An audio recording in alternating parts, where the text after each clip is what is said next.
We are live.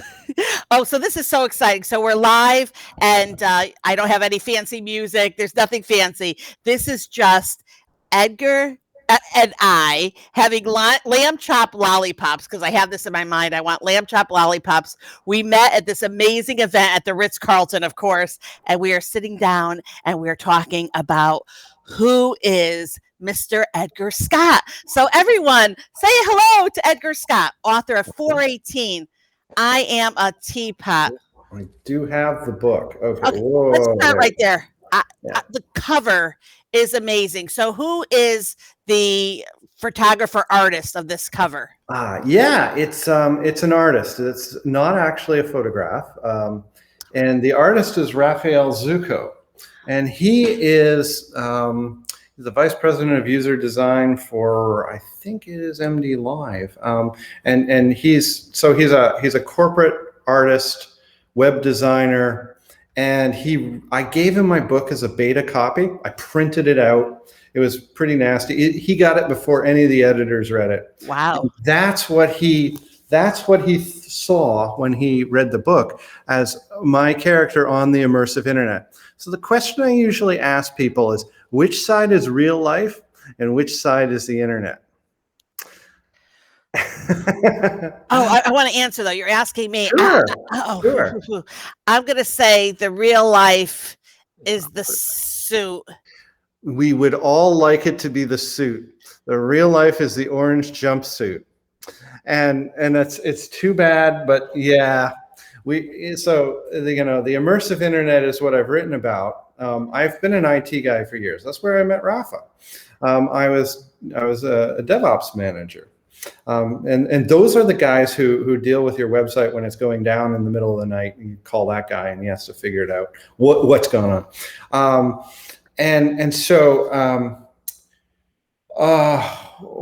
Where was I going with this? Dead ops. Did you say the word dead ops? DevOps, development and operations. It's sort of a new area of computer work where you are kind of a developer, but you don't spend your days writing code. You're kind of administering the network. You're troubleshooting the database. You're making sure that things don't blow up. It's good work, but it's highly stressful work, and a lot of it happens in the middle of the night, which is kind of why I wanted to become a writer too, because I got tired of working in the middle of the night. Why is that though? Why is that? Why in the middle of the night? Like, why do women have babies in the middle of the night too? Well, the second question I can't answer. The first one usually has to do with code pushes, and we have evening load spikes. And then if there is nastiness coming from somewhere, it usually comes in the middle of the night because they figure that you're not paying attention. Interesting. You're talking hackers and like whatever that may be, denial of service, somebody trying to access the site, whatever. Usually it's just denial of service. They just want to knock you off the internet. Okay. And so you would have to just make sure that doesn't happen, that people aren't getting in. So you want to configure your load balancers to take whatever that piece of traffic is and throw it away. So when I decided to write the book, my dear friend Rafa knew me very well and went, "Oh, I got to read it." It's like, okay, well, sure. And then he designed that cover and went, "Yeah, I can really see that this is what we project into the internet, what we all wish it was. But sometimes it's a little more than a guy, in his bedclothes on his laptop at home trying to troubleshoot the issue on the cloud where all the servers are. It's not often as glamorous as you might think. And that's also where I got the title from. 418 is an internet response code like 404, which is resource not found, right? And so 418 was originally a joke. And it was what a teapot was supposed to respond to if you asked it to make coffee. So for the computer guys out there, we're all saying, wow, so much of the internet is so many things. Like, you think you're connecting to a computer, you may not be. You're connecting to a service. You're connecting to another service that is handing the data back. You're sending things off to another location. So it's totally possible that you might not really know what you're connecting to. And somebody developed that as a joke. Well, Here's the thing. Your web browser ignores the 418 error code. So we can pass it back to you. And as our web logs are just streaming, we can see 418 just happened. And now we can pull that line out and go, what did you ask it? Oh. So wait, so explain the teapot again, so I can understand that. That was the original response code. So when you ask for a web page that isn't there, the correct response is 404 page not found or resource not found. But the correct response for a web server is 418, I am a teapot. You can't ask me to brew coffee. Oh, I got to absorb that. That's really interesting. And what it means is that you made a mistake asking it to brew coffee because it's a teapot. You didn't understand what you're connecting to. Do you see why 418 is such an important title or interesting title? We don't always understand what we've connected to. We might not always understand the internet. You know, it looks very nice, but what is it really doing? And so I've written this dystopia, and there's a lot of really dark images in it, because it's about a world where we have developed technology and we can have the immersive internet. Because, you know, I got my glasses here, and well, these ones just help me see you. But, you know, some of the glasses might give me coupons as I walk through the mall and things like that. We got our virtual reality headsets. Well, we take all of that and we just put it in your head. And, you know, we're working on technology like that, or people are. I myself am not. You know, we're working on technology to allow the human brain to interface with AI. There's a company called Neuralink that does that. I didn't know about them until very recently. And so I just saw this as where the internet would go. Well, that's great. And it sounds like a lot of fun, because you could taste going to Paris. You could feel going to the South Pole. You could go to Mars for all I know, because you're just on the internet. It's not like you're actually going to die. So you could. I do this often. You could go parachuting. You could go skin diving and take your mask off. You know, it's all fine. But if you were on the immersive internet, would you ever want to come off? Oh. No, you wouldn't. But there's a good thing. You've got a little program to help you interface with the rest of the world if you're on the immersive internet. You have to have a concierge. So it's effectively a search engine. And it has the same problems that search engines have here. It gives you information that it thinks that you want. And so it's trying to tell you what you want. So often in my book, I do little things like, hey, would you like to go watch a popular show? And it's only going to tell my character about the popular shows, right? Because we don't know what to ask the search engine. We don't ask great questions. Okay, but now I'm getting a little off topic. So that's one thing. So if you got this concierge, that means you got memory on the chip. If we got memory on the chip, we can make you do job tasks that we wouldn't want to do otherwise. Oh, wait, so immersively. Right. You don't know you're doing it. Your body just does it. So we can have you picking up the garbage. We can have you be a waiter. You don't know. And so you're online. You don't know what you do. You're not actually trained to do it. What do we pay you? Almost nothing. We pay you in virtual dollars that you can use online, but you can't use anywhere else. So what I've developed is a whole working class that really doesn't get paid. Uh-oh. I know this is like Fortnite on steroids for adults. Yeah. Kind of feels like that. And so what 418, the character, he has a name, and he has a manager, and his manager makes sure that his physical body is looked after. He has a place to sleep. He goes to work. You know, he is fed. He is clothed.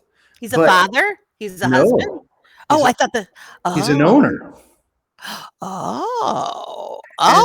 And he directs him to do these things. Well, 418 is unaware of this at first. And throughout the novel, he becomes aware of this. And he seeks to get out of this because he realizes that there's nothing real in his life. And he even goes so far as to have a wife online, and he's never met her in real life. Well, and now, how many people have dated somebody they met on the internet? I have. Okay. We do these things. We're not always sure when we reach out to people on the internet that they look like they say they do. And sure enough, he does get to meet his wife in real life, and she doesn't look like what he thought. I just started the book. Wait. So Then I'll shut up. Prince is not. Yeah, so I'll just be quiet about that. So it's his story about trying to find out what's real in his life, trying to get meaning in his life. And so my character 418, it is revealed that his name is George. He gives himself his own name online. It's not like our world where we name our children. Our children name themselves. So everybody's name rhymes online because that's what children would do, except for his. His doesn't. He's an exception. Except George of the Jungle. Maybe that was like his. Well, I made him George Wojciech. But yeah, he's totally not rhyming. No. But he has kids who have rhyming names, and he's never met them either. And I don't get into the technical details of that, but we'll just leave it be. Because I thought, look, that makes the book very long. It's his story towards rehumanization. He has to find a way off the immersive internet. Well, let me take a little detour back to the real world. You've got this entire working class that is effectively not paid. That means that entire neighborhoods have collapsed because there's nobody doing those jobs anymore, collecting a paycheck, going to the corner store, going to the grocery store, paying rent. So what's happened is people have been pushed into this working class because they can't afford to pay their bills. And it's a not a very friendly world, because if you become bankrupt, you can be forced to join the staff class as a worker to pay your debts, and you will spend the rest of your life online. And so George is trying to get out. 418 is trying to get out. His manager, and I always refer to it that way, Brian, who wants everyone to call him king, and nobody will call him king. Except for 418, but nobody calls him king. But he'd love it. He's trying to avoid being pushed into that working class. So the two of them must work together. And that's the story. It's a story of rehumanization in the face of technology that's gone the wrong way. But you can see that if you change say I'm an economist by training. If you change the production function of the entire country and make it no longer, and you have programmable labor, which is what you have, then you would have people being cheaper than machinery, and you would start driving the economy based on people based on labor instead of capital. And that would cause innovation to stop. Wow. Okay. So this is so interesting. And the book you're writing is quite visual. I don't it could be me too, but like when I was reading it, I actually could picture the car that the little boy is in on his way to school. Excellent job. You know what I want to ask? I want to ask you a couple questions. First of all, everyone get the book. It's very cool. And actually, I actually think that cover is like a poster. Oh, it is. I also see it as a movie poster. Who do you see playing the part? Who's your actor that you would like to have to play?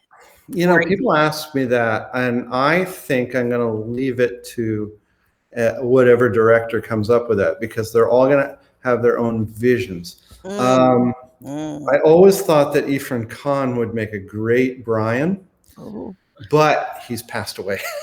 So he's not going to make such a good Brian now.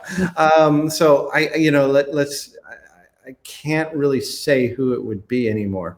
That picture of the man on the cover is a composite, so it's no one in particular. Oh, I love that. Like just all the faces together. But actually, I want to. Okay, so the book is available. It is. The writing is great, and coming from me, I'm not a sci-fi girl, so like I enjoy reading it. I look forward to. Don't give any spoilers. I look forward to finishing it. But I really want to ask you a couple questions outside the book. Like, so you're writing a book like this, and you start to share it, and you share it with your family. I want to hear, like, Was everyone positive? Did you have a lot of naysayers? And how did you handle that? Well, I will have to say this. My wife was the most important person in this, who told me to do this and that I could do this. I had just come out of a job situation where I was working for a company that I got a new boss who was just out of college, and he was shooting his mouth off about how old I was. And so I left that company because I needed to, well, I mean, he was going to fire me in a couple of weeks. I knew it. So I left that company, and then my wife said, "Why don't you write that book?" And so I did. When I didn't send it to too many people in my family because, well, they live a long way away, and I felt like if I couldn't print it and hand it to you, I didn't give it to you because I didn't understand maybe all the nuances of the writing industry at the time, that it's okay for me to give you an advanced reader's copy, a PDF, and you can read it. You're not going to go away with it. I didn't know these things. So I had to learn a lot of that stuff. The people who read it, I got strange comments like, "That's really weird." And it's like, I don't know what to do with that. Weird good, weird bad, like, right? Like, Yeah. weird what? So that would be my question. And eventually they said, "No, it's weird good. It really is." But it's like, So what I found is that it's different. I don't think there are a lot of books like that right now. It's a piece of literature, which is the toughest thing to sell, because people want something that is going to be fast, consumable. You don't have to think necessarily too much. This one's going to make you think.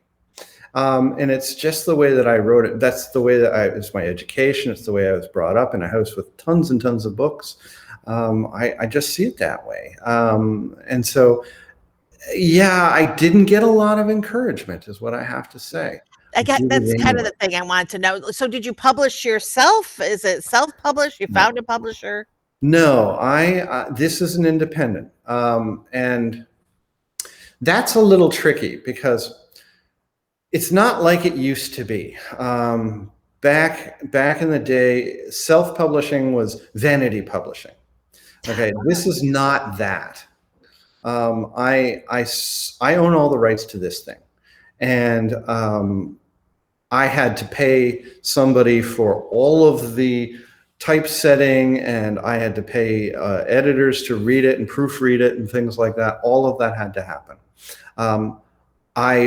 You don't need to necessarily go through a publishing house to get it done. You can go and get it done. If you order it on Barnes and Noble, you will get a physical copy, because there are print-on-demand houses and they're hooked up to them, and they will print it for you and send it to you. I don't have to have a publisher for that. But what a publisher does is a lot of promotion. So I have a promotional team, right? So it's not a clear answer. Did I self-publish it? Yes, I own the promotional company, or I own the publishing company. It's really what I am. And I might do that again. Here's the thing. When you're very new writing, and one of the particular problems I had is that I finished this, and after I started figuring out what to do with it, COVID happened. Oh, trying to pitch to a literary agent in the time of COVID is not good, because you really need to meet these people. Why? No, explain to me why. Because I feel like the listeners here, I want to make sure that, when you have a friend, you have a child that expresses an interest, and I have a beautiful niece that has expressed an interest. I read her books, and we want to encourage them. The reality is, you can be an author of a fantastic book, but why do I have to meet? Why do you have to meet in real life? In real life, because they're not because what an agent does is they represent you and sell you to a publisher. And so if they haven't met you, they're not going to put a lot of effort into it. And there's a lot of people writing books. So they know who the existing authors are. I was an IT guy, approaching my 50th birthday. I'm 50. How about that? And, Yeah. And so that's not a really good sell for them. I'm just a guy. And for them to invest the time to read the actual book and go, holy moly, this has real merit to it. This has, worth. They're just not going to do it because they've got other things to do. They need to make money. So they want to just sell and get out. So and if you haven't met them personally, they don't have the time. And it's unfortunate. However, I'm close to finishing another book and I can look at that, or I can decide if I want to keep all of the rights to myself and do it again this way. And so there's advantages to it. You don't have to do it the other way. I have just completed doing the first draft of a screenplay. Oh, wow. Oh, No okay. Let's talk publisher. about that. Oh, I want to hear about that. So wait, so you say you're going to write a book, you sit down, and is it like what we picture Stephen King doing? You're literally just writing at your computer, taking a little break, writing at your computer for how long did it take you to write? I think there's a lot more walking around in circles too, and scratching your head, because I certainly did a lot of that. Yes, and I would recommend keeping spreadsheets, which is how I do it, of all the characters, all the places, all the chapters, what's supposed to be in each one, and trying to keep each chapter to be individual so that you don't have to think entire book at once, because that won't fit in your head. So yes, it is like that. I want to encourage you, or, is it your niece or your daughter? My niece. Okay, your niece who wants to write a novel, to absolutely do it. There is no reason that you should be stopped. There are, if you can't go through the front door, there are new side doors and windows that you can absolutely go into and get this done. And it can still be quite popular. And actually, you could end up farther ahead, because when you go through the traditional publishing houses, your payout is different. So it's you might not want to go that way, but they do things that you don't have to do. Now, I wrote a blog post a while ago about giving yourself the gift of writing horribly. And one of the most interesting people I ever met was a man. I grew up in Toronto, and there was a man in Toronto. He was actually a US citizen, and he used to sell his own books on the street corner. And he would stand there with his books, and the vending laws there meant that you had to talk to him first. And if you did, he would offer to sell you his book. And I have his anthology of bad poetry, and it's terrible. He didn't write most of it. He didn't write any of it. He just collected it. And he would write just awful stories. But, the value of it was that he showed me at that point in time. He told me I would just drive down to Detroit, get a printer to print up a few hundred copies of my book and drive back. And then I stand here on the street corner. So there's no reason you should ever be stopped. Here's the thing with giving yourself the gift of writing badly. You don't know when the piece of brilliance is going to come to you. And if you're always trying to be brilliant, you're probably going to stop yourself from writing well. And sometimes the piece of brilliance comes out in the worst writing when you turned off your filter and you just wrote thinking you were going to throw it in the garbage can. And then you come back the next day and you go, that's really interesting. I wish I could tell you exactly where it is in my novel. There is one part of the book that is totally like that, because I had one day where I really couldn't get anything. And the next day I woke up and I went, I don't care. I'm writing this badly. And it's still in the book, just the way that I wrote it almost. And people read it and go, that's great. Now I understand. It's like, good, because I didn't. And so write badly. And here's the thing. You don't have to publish it right away. You get an editor. So you've created the story. It's a piece of granite that you've pulled out of your head. And editing is the fine chisel and the tooling that you use to make it into a very interesting, well-written, readable story.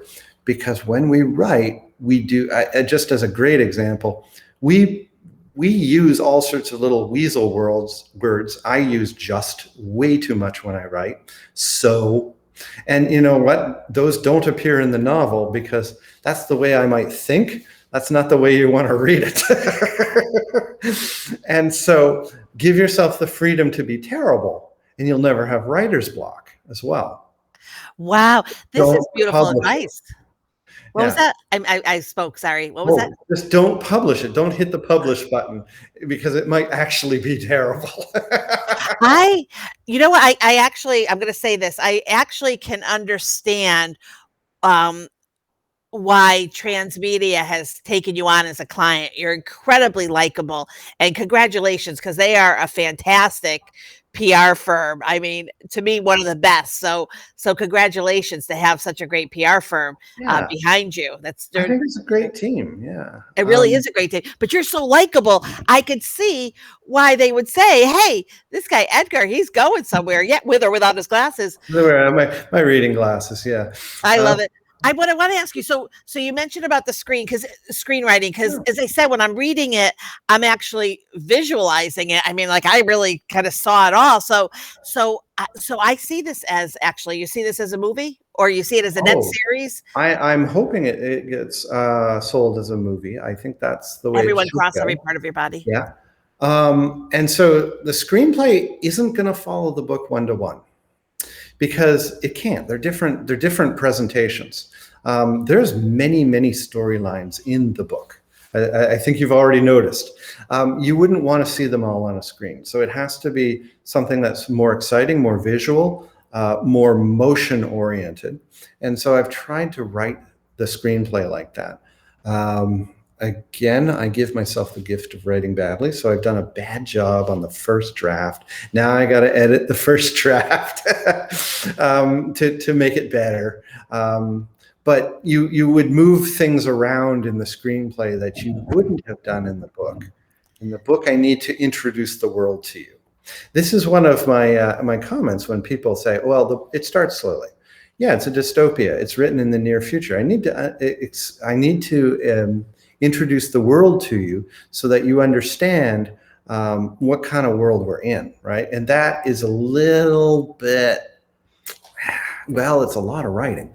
So I mean, I tried to keep it from being tedious, and I hope I did. But yeah, it speeds up because I no longer have to explain. This is a totally automated world where technology is stalled, and I don't have to tell you anymore. you I fill that I in. didn't think it was really slow at all. I actually kind of also saw this as a game. That's kind of why I probably brought up the Fortnite on steroids.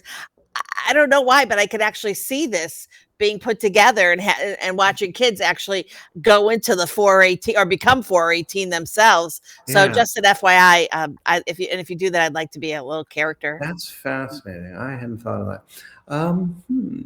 Okay, well, it's a story about rehumanization because when we dehumanize people, we take away, their pronouns from them. They become its. We turn them into. I mean, we've all seen that the person with the staff shirt on, so that we don't have to know their name. I never thought of that. Wow, yeah, you're right. Oh yeah, and so now and somehow the internet, because it gives you this sense of anonymity, actually dehumanizes you a little bit because you're not sure who you're really talking to. If that person is what they look like, who they say they are, it can be a little misleading. As a computer guy, I spent my life dealing with people who were trying to sell things, and I'd have to figure out if what they were telling me was really the truth. We might, if you're new to the internet, you might get tricked a lot. So I thought that it was very important. You could try to make a game with all those odd pitfalls of stepping into, believing somebody that is, that isn't. I don't know. It would be interesting. It'd be fascinating. I'd love to see what somebody would have to say. One of my favorite things is when I had book reviews going on Instagram is people would send me mock-ups of themselves as 418. Oh, wow. That's And I creative. love that. And I'd like to start making a collection of people who've done that. Typically, I'd see something like a cyborg type thing, but hey, there's no limits on it. Remember, it's the internet. He could make himself look like whatever he wants. He could, How you know, he could wear a purple suit. He could wear, like, it's all customizable online, the way that he sees himself. That's awesome. So it'd be That's really a fun. fun contest too. But Yeah. the thing is, so misinformation Mm. and is really scary. And I was on Clubhouse the other night, which is the audio app, and a young girl was saying something so outrageous that I nicely wrote to her to tell her that she was wrong, and she nicely wrote back, and actually she ended up apologizing to me. Her sister told her, really? And then she kept saying, when she was on Clubhouse, she kept saying, nobody's talking about this. That's right, nobody's talking about it because it's not real. So it was Yeah. like, I'm like, that's why nobody's talking about it. But my point is right now is that if you had the younger generation actually understanding this while playing a game and realizing that the whole, as an adult, we have to find out who's credible and who's not, because so many people, and I didn't really think about it myself until Clubhouse came out, and all of a sudden there's this new audio app, and people are coming on and they're saying, there was a man that was saying he was telling everyone how wonderful he was, and he had himself, that he was the man to buy and sell automobiles. Do you know that he was so bad that someone had created a website that said his name and his poor reviews, and then he had over, like, I don't know, more than 100 negative reviews that people went onto this website that was in his name to say how what a schmuck the guy was. And there he is on Clubhouse with this like profile that makes him look so great. And I was like, oh my gosh. And that's kind of when it hit me, like, this is serious. We have to cut through the clutter. So a game to kind of, and I don't know if it would even be a game, it would really be, what would it be called? Like, what would be the real name for a game that would be No, interactive? I would imagine it'd be an adventure. I mean, it's a voyage. So, it's a voyage from being, maybe literally and figuratively enslaved to, freedom of some sort, of his sort. Yeah. So I would imagine that it would be a game where it would be, I don't know if it's a race, but there's only a few paths to it. I mean, it's not quite snakes and ladders. We don't want it that simple, but there's ways that you can just get, you're just off into the middle of nowhere. And when we look at our lives, we get into all sorts of situations that cost us years of our lives. We might end up taking a job that we're not happy with, but it's paying the bills, and we might continue to do that job for more years than you might understand, and you might not want to think about. And then, worse things, we might, take a spouse or something that we don't like. Oh my goodness. But, yeah. So I wrote the book simply to I can't solve anyone's problems. I wrote the book to simply ask people to think about these things, because I don't have the solution for many of these things, because there is no real solution, and it's going to be personal for everyone. But you have to start asking yourself the questions. What am I giving up? What am I really getting? Because the way I wanted to introduce the book is, at the beginning of the book, I want you to like the idea of being online. I mean, it's awfully fun. Right now, I know I go through the hospital because I have to move the book along. But the way that I usually talk about it is, hey, and I did it with you. Just think, you could go scuba diving with no snorkel. You could go to the moon, and be fine. There's, race car driving, spin out. It's okay. You're safe. It's all in there for you. And so a screenplay would have lots of that up front. Ooh. And so it's going to be a fun movie. But I then have to show you that just because you're getting that, what did you give up? And in my character's case, he realizes that he's not, he didn't even give it up. He never had a chance to have a full and effective life that he wanted to have. And so now he must set about. So balance. So balance is still always the key. Balance Yeah. is the key. The world is in balance. It's almost trite to say that, but I believe it to be true. Um, but we have to sometimes step back and go, what are we getting? What do we have? What is that? And that's what the book is meant to be. It's a warning. It's a wake up call, but it's not a warning that if you don't do anything, bad stuff could happen. It is a warning that if you took some of these technologies that are being developed and applied them with certain rules, you could use the idea of putting people online as a way for them to serve out their prison sentences. That's in the book. Holy crap. You know what, for me, it would be I don't have one tattoo or even want to have a tattoo. I'm scared of like motorcycles. I don't know. My parents seem to put like a lot of fear, like driving fast, a lot of things like I would never jump out of a plane, a parachute, Right? like all the things that I wouldn't You do would or do it online. I would, and then to experience that, and wouldn't that be amazing to experience, to look at my arm and to see a tattoo, Yeah. which would scare the crap out of me, but like to see it. And then you can take it away. Oh my God. So wait, so you're 50 years old. You're Right? so old, by the way. Oh, Oh, I'm 59. I'm 59. I can say that. 1962, I was born. But the IT world, yeah, it's kind of old, but it isn't. It really isn't. That's it not. isn't old. But so all right, so now you've got the book. When did the book get published?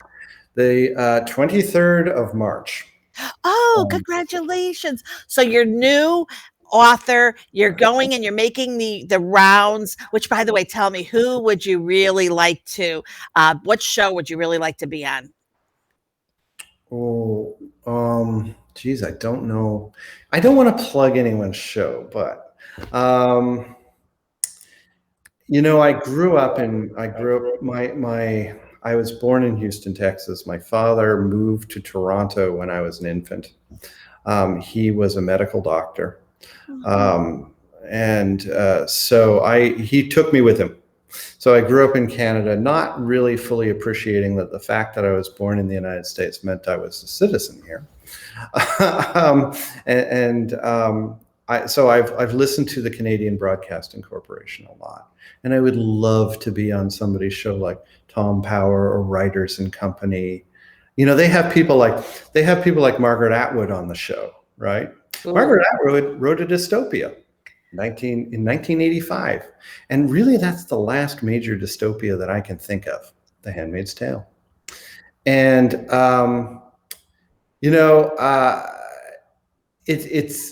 it would please me so much to do that, even though I live in Florida. I'm not moving from Florida. I love living here.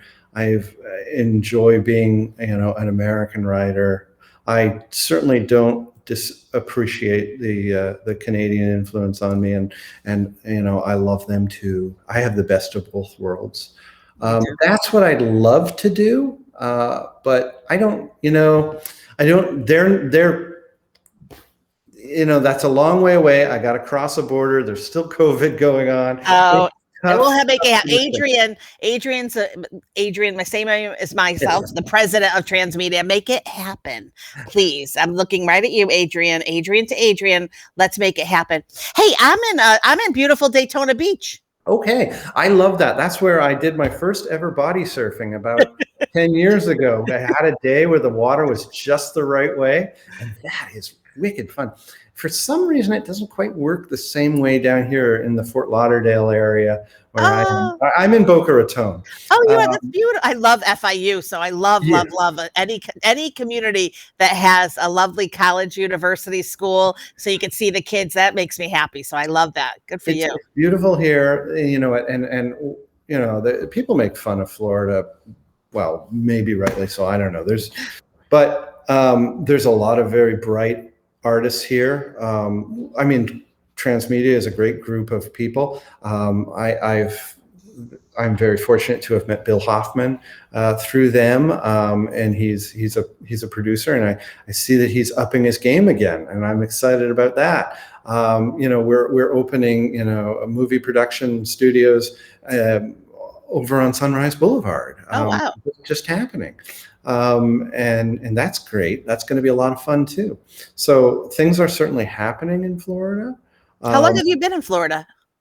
since 2007. Oh, wow. My So parents yeah, had an art gallery. Did you ever go to the promenade at Coconut Creek?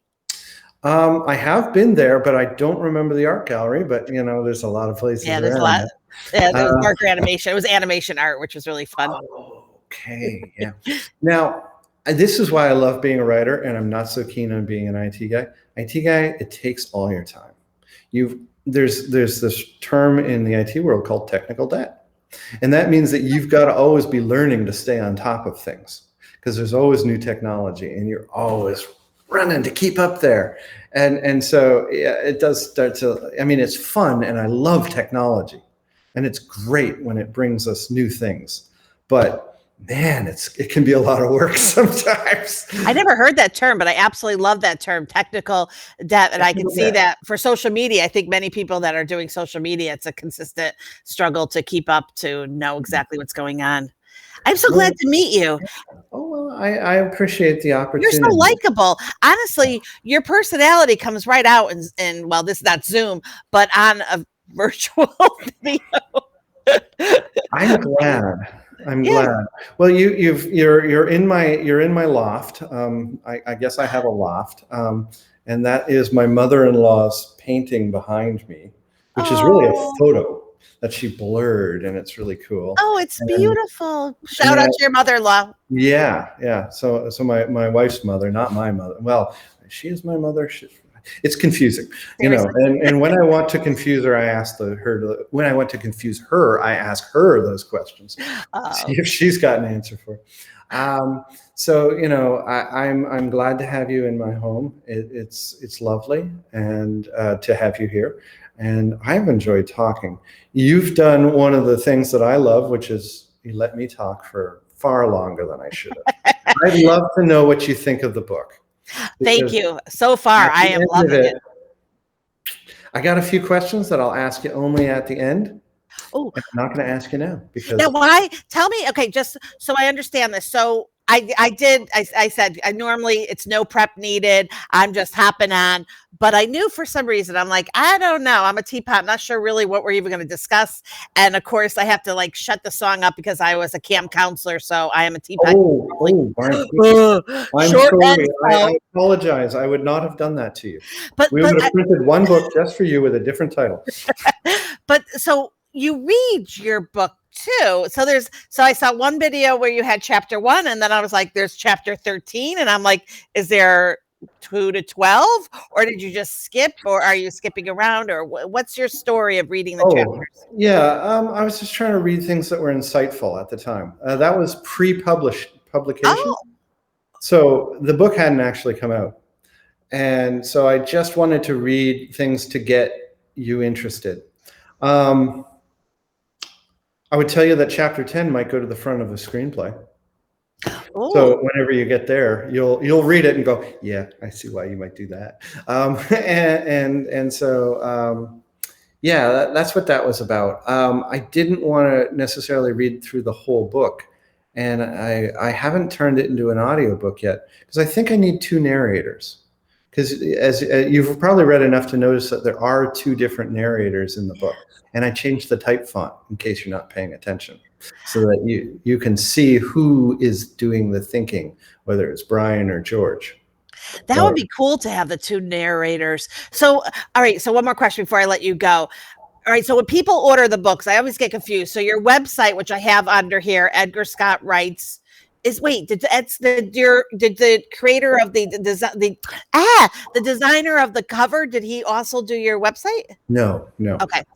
So I hired a different group for that, and they did a lovely job. So it's really my blog now, and so I think I'm going to post. I have a blog coming out very, very soon, which has to do with Elon Musk. Oh, And he has just unveiled the Tesla bot. Well, the Tesla bot is an Android-like robot that can lift 150 pounds. And he says that all men, essentially in the future, manual labor will become a choice. Well, you know what? That sounds an awful lot like my novel. And he's about to bring about automatons to do those kind of chores. Now, he phrases it as things like picking up groceries and stuff like that. Okay, but why not have them pick up the garbage and do things like that? Well, and at the same time, we have companies like Neuralink, which are developing brain interfaces. If you merge those two technologies, you have the staff class in 418. We're Wow. not far away. This is interesting. I look forward to seeing the blog. So now, wait, can we sign sign up and, on your website? You sign up, but where do I get the book? Do you get the book off your website or off of Amazon? And what if people want it signed? So Amazon, the Apple Store, the Google Play Store, all of those can sell you an ebook. I believe that I've got the prices set at $4.18. Get the real book. Get the book with the printed book with the cover. The printed book is $12.99, and you can order it from Barnes & Nobles or Amazon or many of those other sites that have a printed option. And now, remember, it's print on demand. It might take you a few days to get it, but you will get it. I just think the cover is so cool. I love with the cover. And the printed book comes with a bonus. I will show you. This page is my handwriting. Oh, so yeah. So if you want it, what does it say? I am a teapot. Oh, I just Here's the thing. When we talk about being a teapot, if you were programmable, you might as well just be a teapot. And in many ways, we're already programmed. So even the author of the book is a teapot, or has been. Wow, you need a couple of memes like with your face and then like those words right there, because that's pretty awesome. And wait, now it makes me wonder what the original like. What was that song about? I'm a teapot. Like, did they? Oh, that's completely different. But I love how you. Wow, I'm kind of blown away because I never really thought, but that really kind of empowers you a little bit to just be like, "Yo, I'm not a teapot. Like, do it yourself." I guess. Yeah, my characters have to do everything that anybody has to do in order to be successful in life. They have to decide they want something new. They have to believe that they can get it. They have to make a plan to do so. They have to take action. And they have to figure out if what they're doing is getting them what they want. And if you do that with any aspect of your life, you might be amazed at what you can actually achieve. I think you've already done this because you decided that you wanted to have a podcast. You've gone about finding the technology. You reach out and find people to interview. You do it. And then you look back and see, did I get what I thought I was going to get? And where do I want to go from here? And so I think you're already following this sort of generic success formula. My characters have to do this in order to solve their problems. I don't want to give it to destroy the book. I don't think I have. You'll tell me if I gave out too much later, and please do if I did. So one more question. How? Thank you for the podcast. I actually started it during COVID because I wanted to show off my friends. So it was really a show off my friends. And I interviewed about 50 of my friends. And then actually I got the ability to interview Mr. Madden, and he seemed to like me, which I was like, okay, that's cool. And then next thing you know, Transmedia was sending me lovely celebrities to interview. I have been called the HSN of podcasts. Not even sure if that's great, but thank you, Captain Joe Sacchetti, Army Ranger, amazing man. And I also have had. It's been fun, and actually, I take a lot of the conversations that I have. I'm also the chapter chair for SCORE, which I love, SCORE, Volusia Flagler. And some of the people I'm interviewing are fantastic to be a workshop, and they're coming in and doing workshops for me, which is really nice. I don't make any money on my podcast. This is all just fun because I get to learn, and I like to look at myself. But I want to ask you, okay, so how do people communicate with you? Because at the end of the day, it's really fun to connect with a writer and then be able to write to them. So are you on LinkedIn? So give us your social media so I know. So I am on LinkedIn. I'm Edgar. I use the handle edgarscottwrites.com or Edgar Scott Writes on my Instagram. I'm Scott_Writes on Twitter because my handle is one character too long. Wow. And my website does allow you to send me an email. So you can do that and I will get it. That's how I usually like to do that. If you send it to me, I'll read it.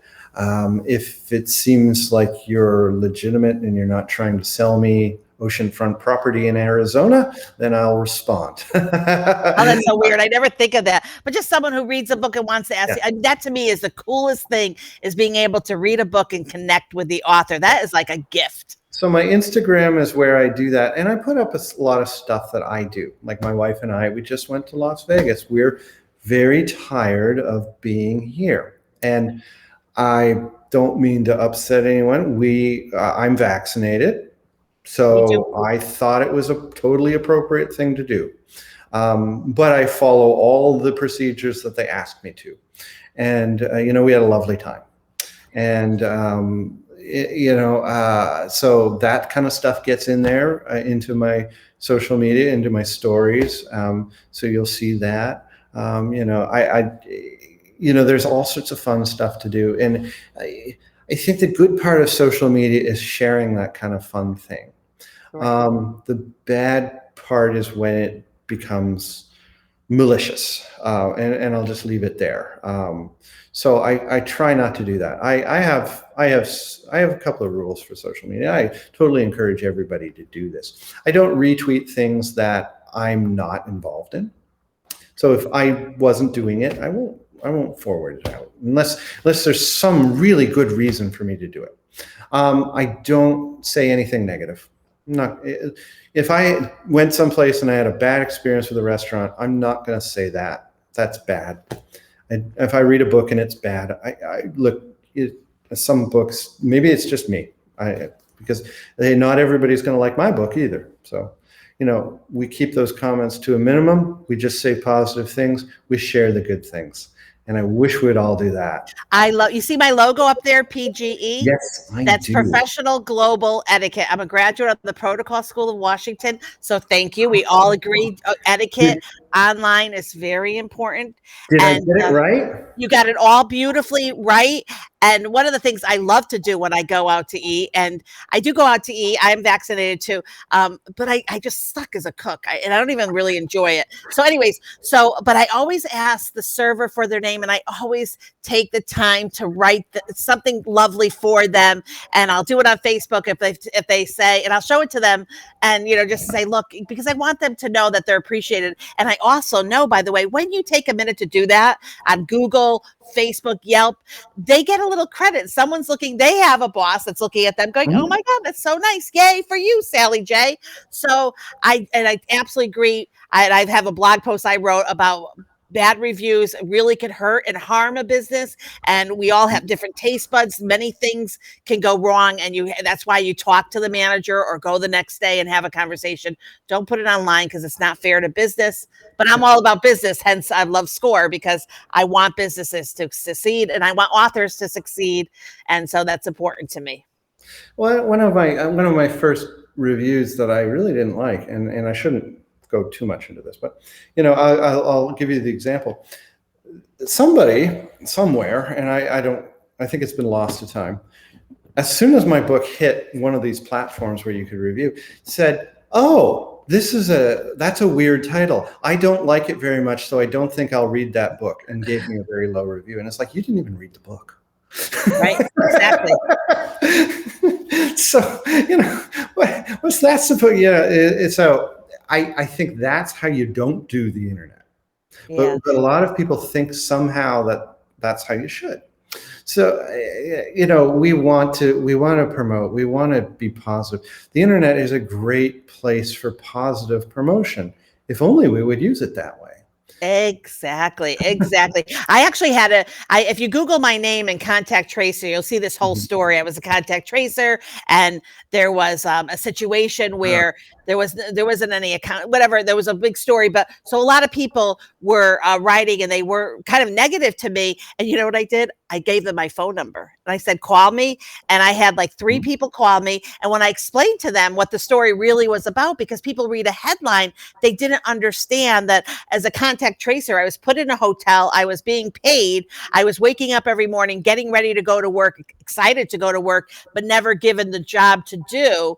And so literally, and it wasn't just me. If it was just me, maybe, but there was a variety of other employees that were getting paid by the state of Florida and by this employment agency to sit in a hotel. And they all thought, well, I should return the money. And I'm like, I got up every day. I got dressed. I was not with my family. And because I wanted to do this job so badly. But when I realized that there was something that seemed off, and I contacted the reporter who said, oh yeah, this is a story. And there was a variety of local representatives that had found out what was going on. But the minute I gave my phone number, and those that were brave enough, because most people will talk online, but they're not brave enough. The minute they called me and I shared, they're like, oh my God, we're so sorry. They went back and changed it. So I always say, I'm not worried about my number. It's a phone number, whatever. I could turn my phone off. I don't have that worry. Like, oh my God. By the way, that's my thing. I don't have any boundaries either. You can call me anytime, whatever. You know what? If I want to answer, I answer. I don't.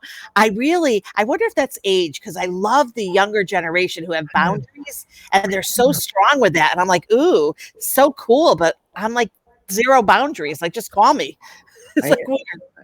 I did so much of my work career was done in the dead of night. I do, my phone does have a do not disturb. So you put that on. yeah, sorry. But we're in charge of our own phone. Isn't that part of it? We're in charge of our own social media, what we do. That phone, it didn't always have a do not disturb. You had to turn it off. Yes, now it does. And sometimes it reads you. I swear, sometimes it just like knows Adrienne went to bed early. Let's not disturb her. It's amazing what kind of, stuff is being collected about you. That's a subject for a whole different story. Yeah, I'm an open book. Talk about it a little bit because, the concierge, Samuel, he starts suggesting the things that 418 has always done because he knows something about it. Oh, I love that. Ooh, that gives me chills. Right? And our search engines do that too. I know. But it's a little scary how that goes. One of my favorite things for my search engines is occasionally just give it all sorts of nonsense. Like, I don't have a dog, so start asking about dog medicine or something, dog health care, because I have a cat. And then all of a sudden you'll start seeing the posts on Facebook. You will start seeing all of that come into your ads, and it's like, really? Oh man. So I try to turn all of that stuff off because I don't want someone to suggest too much to me what I should do. It's but then again, I still love the ability to go out in a search engine and go, yeah, I got this interview with Adrienne Barker. What do I need to know here? Oh, yeah, and you have an online presence. Well, you did it to me, so it's okay. We in this case we know what we're giving up and what we're getting. Exactly. And I think that's fair. Exactly. I definitely honor those that don't have any information, though. I'm like, wow. So it's almost like really cool to me too. Like, so if like my mother-in-law, her last name, the only person I could find with her last name is her brother, like my uncle. Other than that, I cannot find. And I'm like, whoa, that is so cool. But I worked hard to get my name all over the web. Yeah, it's good and it's bad because it identifies you, but you're also it's so obscure that nobody would ever find you. But you're awesome. Well, thank you. This has been a nice hour. I love it. You've been really enjoyable. I know. How about that? Thank you. I didn't notice. I didn't know. I'm just noticing because it says it. But so what I'm going to do, by the way, before my lighting we go, has changed. The sun's gone down in South Florida. Oh yeah, me too. Me too in Volusia. So this is going to go. I'm going to download it. It's live on my Facebook, on LinkedIn, and then I'm going to download it to the YouTube channel, and I'll send you a copy of that so you have that with all your information, how to get in touch with you, and how to fall in love with you because you're awesome. So it can't just be your wife loving you. We have to have many people out here that are your fans that love you. Well, I appreciate that. I'm just trying to write a good story. That's really all I wanted. And that's, I get such satisfaction when somebody tells me that. I recently got a post from a friend of mine who lives in New Brunswick, and it was so heartwarming to see that, they said, this is the best system administrator. Well, that was one of the jobs I used to have that I ever knew. And he's written one of the best books I've ever read. So it's like, oh, thank you, because I haven't worked there in 10 years. But you bought my book, you got it in Canada, you read it, and I love to hear about it. And I just wanted to write a good book because in this world, we have to decide what it is that we have done with our lives. And if at the end of all that time, you can't sit back and say, I've done something of note, or I've contributed something, then I think that you missed the point. And it's unfortunate because you don't get to hit the rewind button. So I tried to write a book that would be interesting. That's why it is more literary rather than sort of genre fiction. And I'm glad if you read it, and I'd love it if you liked it. And even if you don't like it, all I really want to hear is that it made you think. I love that. I will send you when I'm finished. I will send you a note, and very nice to talk to you, because I know in 5 years nobody's going to be able to have time to talk to you because you are going to be doing some big things, and you'll be on my favorite. No, actually, I can't even. I don't even know who. I like everyone, so I can't even say I have a favorite. Anyways, I don't even know who I would say I want you to interview, but I feel like I'm going to see you on the big screen. I'll be like, oh, Edgar, yay! So, and on the PlayStation app for games, because you're going to be able to be found, and you're going to have an iPhone game that's going to be amazing, and you're going to have the first channel that's going to actually be all about your life online. So I love that. Well, I'll probably write more about that. I think that it burns you out if you just keep writing dystopias. But I mean, there's things that are burning a hole in my pocket, like disinformation.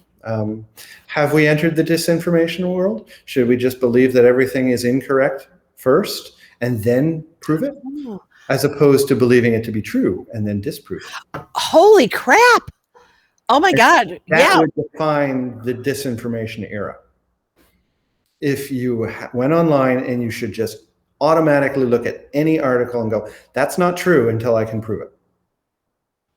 Wow, then you got to teach people how to prove it, which I find that's the hardest too, is that people don't. I love that. I love that. I tried to do that after The Social Network. They actually had a lot of great information to have events and watch parties, and I added it to my website. I wanted to have this big event on talking, like a community event. Let's talk about disinformation. And nobody bit. So that's because I'm not popular. Yeah.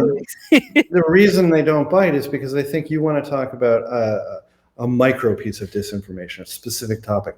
We're talking about it in general. In general. It affects so many things, from things like, well, I told you I give my search engine disinformation about the dog I don't have. And so,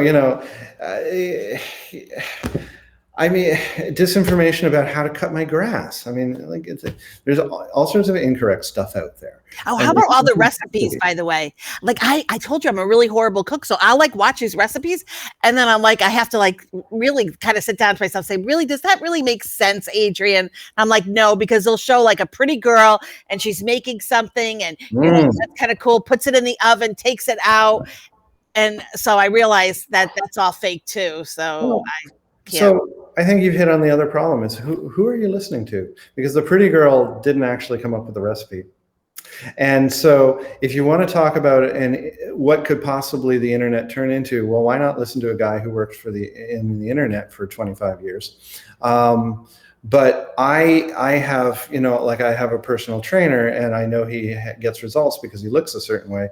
And I have a woman who stretches me, and she's very good at that because she's done training for that. So I'm getting my information from people that I know actually could do that. But I might not listen to them when it comes to, what to do with my cat, because they're not vets.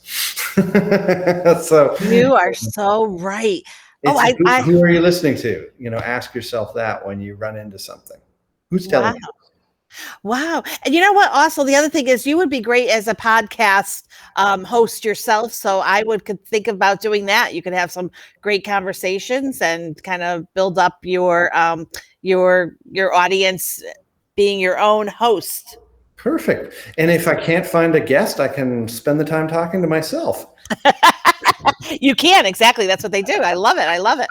All right. Well, I'm have not a sure great. anybody would really want to watch that. Actually, yes, you really are very interesting. I really enjoyed this conversation. So thank you so much for your time. I really appreciate it. And I will talk to you soon. We'll stay in touch.